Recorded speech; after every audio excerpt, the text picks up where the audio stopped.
Now we shall discuss about infrared waves. Infrared waves actually heat waves ആണ്. അപ്പോൾ സണ്ണിലുള്ള heat കണ്ടന്റിനെയാണ് നമ്മൾ infrared waves എന്ന് പറയുന്നത്. The infrared waves are produced by hot bodies and molecules. ഇനി infrared വേവ്സിന് ഭൂമിയിൽ temperature maintain ചെയ്യുന്നതിൽ ഒരു പ്രത്യേക റോൾ ഉണ്ട്. Through greenhouse effect. Greenhouse effect ഇല്ലായിരുന്നുവെങ്കിൽ the temperature on the earth's surface will be very small. It will be very cold and we will not be able to survive on earth.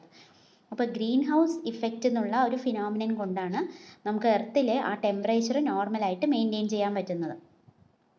അപ്പോൾ ഇതിൽ infrared radiation എന്ന് പറയുന്നത്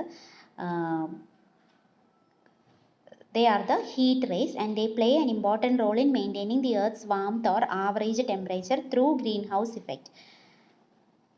അപ്പോൾ high frequency ഉള്ള visible light എർത്തിൻ്റെ അറ്റ്മോസ്ഫിയറിലൂടെ penetrate ചെയ്ത് സർഫസിലെത്തുന്നു. എർത്തിൻ്റെ surface ground അതിനെ absorb ചെയ്യുന്നു. അപ്പോൾ ഇൻകമിങ് വിസിബിൾ ലൈറ്റിന് അറ്റ്മോസ്ഫിയറിലൂടെ പാസ് ചെയ്ത് അതിന് കൂടുതൽ ഫ്രീക്വൻസി ഉള്ളതുകൊണ്ട് അത് പാസ് ചെയ്ത് എർത്തിലെത്തുന്നു. എർത്ത് സർഫസ് അതിനെ അബ്സോർബ് ചെയ്ത് തിരിച്ച് റേഡിയേറ്റ് ചെയ്യുന്നു. റേഡിയേറ്റ് ചെയ്യുമ്പോൾ അതിൻ്റെ എനർജി കുറയും അല്ലേ. എർത്ത് അതിനെ അബ്സോർബ് ചെയ്തിട്ട് പിന്നെ അതിനെ തിരിച്ച് റേഡിയേറ്റ് ചെയ്യുമ്പോൾ അതിൻ്റെ എനർജി അല്ലെങ്കിൽ ഫ്രീക്വൻസി കുറയും. E = h nu എന്നാണ്. അപ്പോൾ എനർജി കുറയുക എന്ന് പറഞ്ഞാൽ ഫ്രീക്വൻസി ന്യൂ കുറയും. ന്യൂ കുറയുക പറയുമ്പോൾ വേവ് ലെങ്ത് കൂടും. അപ്പോൾ longer wavelength infrared radiation ആയിട്ടാണ് അത് റേഡിയേറ്റ് ചെയ്യുന്നത്, തിരിച്ച് റേഡിയേറ്റ് ചെയ്യുന്നത്. ഈ ലോങ്ങർ വേവ് ലെങ്ത് വേവ്സിനെ അല്ലെങ്കിൽ ഇൻഫ്രാറെഡ് വേവ്സിനെ കാർബൺ ഡയോക്സൈഡും വാട്ടർ വേപ്പറും ഒക്കെ അബ്സോർബ് ചെയ്യുന്നു. എന്നിട്ട് അതിൻ്റെ വേവ് ലെങ്ത് കൂടുതലാണ് അല്ലെങ്കിൽ ഫ്രീക്വൻസി കുറവായതുകൊണ്ട് അതിന് തിരിച്ച് അറ്റ്മോസ്ഫിയറിൽ നിന്ന് എസ്കേപ്പ് ചെയ്ത് പുറത്തേക്ക് പോകാൻ പറ്റുന്നില്ല. അറ്റ്മോസ്ഫിയറിൽ തന്നെ ആ എനർജി കുറഞ്ഞ റേഡിയേഷൻ ട്രാപ്ഡ് ആവുന്നു. പിന്നെ ഈ gases carbon dioxide, water vapour തുടങ്ങിയ ഗ്യാസസ് അതിനെ അബ്സോർബ് ചെയ്യുകയും കൂടെ ചെയ്യുന്നു. അപ്പോൾ എന്തായി, അറ്റ്മോസ്ഫിയറിലുള്ള എർത്തിലുള്ള ടെമ്പറേച്ചർ കൂടാൻ ഇത് കാരണമാവുന്നു. ഇനി ഇതിൻ്റെ ഒരു നെഗറ്റീവ് ഇഫക്റ്റ് എന്താണെന്ന് വെച്ചാൽ, ഇപ്പോൾ നമ്മൾ ഈ ഇൻഡസ്ട്രിയലൈസേഷൻ കാരണം due to pollution carbon dioxide, water vapour തുടങ്ങിയ ഗ്യാസസിൻ്റെ content in the atmosphere is very large. അപ്പോൾ കൂടുതൽ ഇൻഫ്രാറെഡ് റേഡിയേഷൻസിനെ ട്രാപ്പ് ചെയ്യാൻ തുടങ്ങി. ഈ ഗ്രീൻ ഹൗസ് ഗ്യാസസ് ട്രാപ്പ് ചെയ്യാൻ തുടങ്ങി. അപ്പോൾ എന്തായി, നമുക്ക് ആവശ്യത്തിലും അധികം ടെമ്പറേച്ചർ എർത്തിൻ്റെ സർഫസിൽ വരാൻ തുടങ്ങി. അപ്പോൾ ഈ ഗ്രീൻ ഹൗസ് ഗ്യാസസിൻ്റെ അളവിൽ ഒരു കുറവ് വരുത്തുകയാണെങ്കിൽ നമുക്ക് ടെമ്പറേച്ചർ ഒരു optimum temperature can be maintained on earth surface. അപ്പോൾ നിങ്ങൾ ഗ്രീൻ ഹൗസ് ഇഫക്റ്റ് എന്താണെന്നുള്ളത് വ്യക്തമായിട്ട് മനസ്സിലാക്കണം. Incoming visible light penetrates through the atmosphere and reaches earth. Earth absorbs it and radiates in the form of longer wavelength infrared rays. Long wavelength അല്ലെങ്കിൽ low എനർജിയാണ്. These infrared rays are unable to escape from the earth atmosphere. They are also trapped in the atmosphere and absorbed by greenhouse gases like carbon dioxide and water vapor. Thus the temperature on earth's surface is raised. This is called greenhouse effect. പിന്നെ infrared റേഡിയേഷൻ്റെ വേറൊരു application പറയുന്നത് light emitter semiconductor light emitting diode, infrared LED ആണ് നമ്മൾ remote കൺട്രോളിലൊക്കെ ഉപയോഗിക്കുന്നത്. Remote control ടി വിക്കും hi-fi tape recorder, video recorder, hi-fi സിസ്റ്റത്തിനുള്ള എല്ലാ റിമോട്ട് കൺട്രോളിലും നമ്മൾ ഇൻഫ്രാറെഡ് LED ആണ് ഉപയോഗിക്കുന്നത്. ഇനി അടുത്തത് വിസിബിൾ റേസ് നമുക്കറിയാം. ഓൾമോസ്റ്റ് 10⁻15 ഹേർട്സ് ആണ് അതിൻ്റെ ഫ്രീക്വൻസി വരുന്നത്. നമ്മൾക്ക് it is the energy which produces A sense of vision. Human ഐക്ക് ഡിറ്റക്റ്റ് ചെയ്യാൻ പറ്റുന്ന ഇലക്ട്രോ മാഗ്നറ്റിക് സ്പെക്ട്രത്തിലെ ഒരു പെർട്ടിക്കുലർ പാർട്ടിനെയാണ് നമ്മൾ വിസിബിൾ റേസ് എന്ന് പറയുന്നത്. ഇനി ചില മൃഗങ്ങൾക്ക്, അതായത് സ്നേക്സിന് ഇൻഫ്രാറെഡ് വേവ്സിനെയും കാണാൻ സാധിക്കും. ചില ഇൻസെക്റ്റുകൾക്ക് അൾട്രാവയലറ്റ് വേവ്സിനെയും കാണാൻ സാധിക്കും.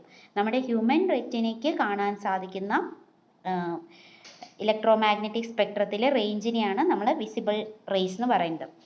പിന്നെ അടുത്ത അൾട്രാവയലറ്റ് റേഡിയേഷനാണ്. അതിന് കൂടുതൽ ഫ്രീക്വൻസി ഉണ്ട് വിസിബിൾ ലൈറ്റിനേക്കാൾ. It is produced by special lamps and very hot bodies. സണ്ണിൽ it is a source of ultraviolet ray. അപ്പോൾ സ്പെഷ്യൽ ലാമ്പ്, ഹൈ ടെമ്പറേച്ചറിലുള്ള ലാമ്പ്, വെരി ഹോട്ട് ബോഡീസും, sun is an important source of ultraviolet light. ഇനി ozone layer, ഈ ultraviolet ലൈറ്റിലെ മിക്കവാറും ഒക്കെ ozone layer absorb ചെയ്യും. വളരെ കുറച്ച് ക്വാണ്ടിറ്റിയാണ് എർത്തിലേക്ക് എത്തുന്നുള്ളൂ. ഒരുപാട് എക്സ്പോഷർ അൾട്രാവയലറ്റ് റേഡിയേഷനിൽ ഉണ്ടായി കഴിഞ്ഞാൽ നമുക്ക് സ്കിന്നിൽ കൂടുതൽ മെലാനിൻ പിഗ്മെൻറ്റ് പ്രൊഡ്യൂസ്ഡ് ആവും. അത് സ്കിന്ന് ഡാർക്ക് ആവാനും ഇടയാക്കുന്നു. കൂടുതൽ അൾട്രാവയലറ്റ് റേഡിയേഷൻ നമ്മുടെ സ്കിന്നിൽ വന്ന് വീണ് കഴിഞ്ഞാൽ മെലാനിൻ പിഗ്മെൻറ്റ് കൂടുതൽ പ്രൊഡ്യൂസ്ഡ് ആവും. അപ്പോഴാണ് സ്കിന്ന് ഡാർക്ക് ആവുന്നത്, ടാനിങ് ഓഫ് ദ സ്കിൻ. പിന്നെ അൾട്രാവയലറ്റ് റേഡിയേഷനെ നമുക്ക് അബ്സോർബ് ചെയ്യാൻ we can use is absorbed by ordinary glass. അപ്പോൾ ഗ്ലാസ് വിൻഡോസ് ഉണ്ടെങ്കിൽ നമുക്ക് സൺബേണും ടാനിങ്ങും ഒന്നും ഉണ്ടാവില്ല. അത് ഗ്ലാസ് വിൻഡോസ് അതിനെ അബ്സോർബ് ചെയ്യും. അപ്പോൾ അതിലൂടെ കടത്തി വിടുന്നതിന് പകരം അതിനെ അബ്സോർബ് ചെയ്യും ഗ്ലാസ്. പിന്നെ നമ്മൾ വെൽഡേഴ്സ് ഈ സ്പെഷ്യൽ ഗ്ലാസ്സസ് ധരിച്ചിട്ട് വേണം വെൽഡിങ് ചെയ്യാൻ. കാരണം അവിടെ ഉണ്ടാകുന്ന അൾട്രാവയലറ്റ് റേഡിയേഷൻ അവർക്ക് ഹാംഫുൾ ആണ്. അതുകൊണ്ട് the welders use special goggles or face mask for during welding. പിന്നെ വാട്ടർ പ്യൂരിഫയറിൽ ഉപയോഗിക്കുന്നുണ്ട് ultraviolet radiation to kill germs in water purifier. ഇനി എക്സ്റേസ് എന്ന് പറയുന്നത് they are produced when a metal is bombarded by high energy electrons. അപ്പോൾ X rays produce ചെയ്യാനുള്ള method high energy ഇലക്ട്രോൺസിനെ കൊണ്ട് ഒരു മെറ്റലിൽ കൊളൈഡ് ചെയ്യിപ്പിക്കുകയാണ്.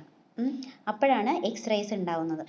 ഒരു മെറ്റൽ പ്ലേറ്റിൽ ഹൈ എനർജി ഇലക്ട്രോൺസ് വന്ന് കൊളൈഡ് ചെയ്യുമ്പോൾ ഉണ്ടാവുന്നതാണ് എക്സ്റേസ്. എക്സ്റേസിന് നമുക്കറിയാം മെഡിക്കൽ അപ്ലിക്കേഷൻസ് ഉണ്ട്. നമ്മൾ ഡയഗ്നോസിസ് ടൂളായിട്ട് അല്ലെ ഫ്രാക്ചറൊക്കെ ഡിറ്റക്റ്റ് ചെയ്യാൻ എക്സ്റേ ഉപയോഗിക്കുന്നു. പിന്നെ ചിലതരം ക്യാൻസറുകളുടെ ട്രീറ്റ്മെൻറ്റിനും എക്സ്റേസ് ഉപയോഗിക്കുന്നുണ്ട്. പക്ഷേ over exposure to X rays are harmful.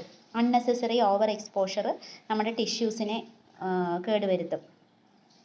അടുത്ത last one is gamma rays. ഏറ്റവും ഹയസ്റ്റ് ഫ്രീക്വൻസി ഉള്ളതാണ് gamma rays. Gamma radiation nuclear റിയാക്ഷനിലാണ് പ്രൊഡ്യൂസ്ഡ് ആവുന്നത്. ഒരു ഹയർ ന്യൂക്ലിയർ എനർജി ലെവലിൽ നിന്ന് ലോവർ എനർജി ലെവലിലേക്ക് ന്യൂക്ലിയസ് ട്രാൻസിഷൻ നടത്തുമ്പോഴാണ് ഗാമ റേ പ്രൊഡ്യൂസ്ഡ് ആവുന്നത്.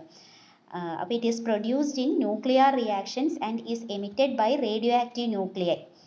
ഇപ്പോൾ ആൽഫ, ബീറ്റ, ഗാമ, ഡീക്കേസ് ഉണ്ട് അല്ലേ. ആൽഫ പാർട്ടിക്കിൾ എമിറ്റ് ചെയ്യുന്നു, beta particle radioactive nuclei emit ചെയ്യുന്ന ഒരു തരം റേഡിയേഷനാണ് ഗാമ റേ.